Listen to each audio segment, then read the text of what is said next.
ನಾವಿಬ್ಬರು ಮಾತಾಡುವಾಗ ಒಮ್ಮಿಂದೊಮ್ಮೆಗೆ ಬಂದಂತಹ ನೀನು ಸಿಟ್ಟು ಮಾಡಬೇಡಿ. ನನಗೂ ಕೊಡಿ.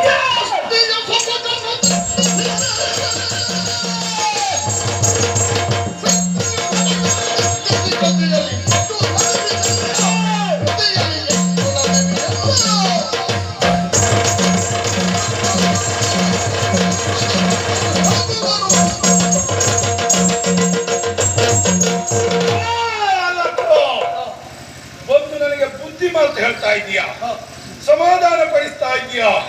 ಕೊಟ್ಟ ಶಾಪಕ್ಕೆ ಪುರುಷಾಪ ಕೊಡಿ ಎನ್ನುವ ಹಾಗೆ ಹೇಳಲಿಕ್ಕೆ ನೀನು ಯಾರು?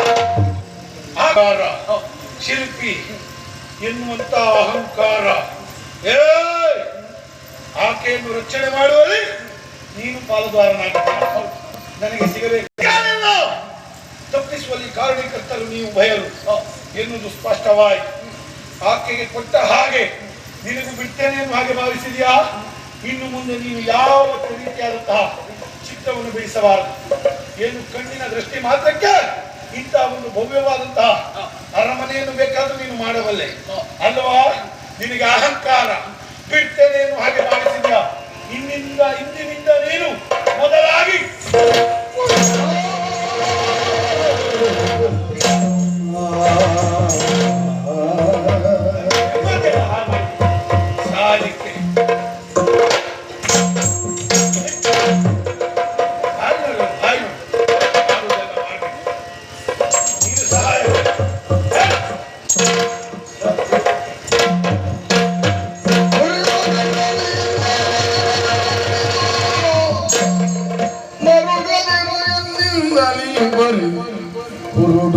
ನಿನಗಾಯ್ತೋ ಎನ್ನೆಂದಲಿ ಬರಿ ಕುರುಡುದನ ನಿನಗಾಯ್ತೋ.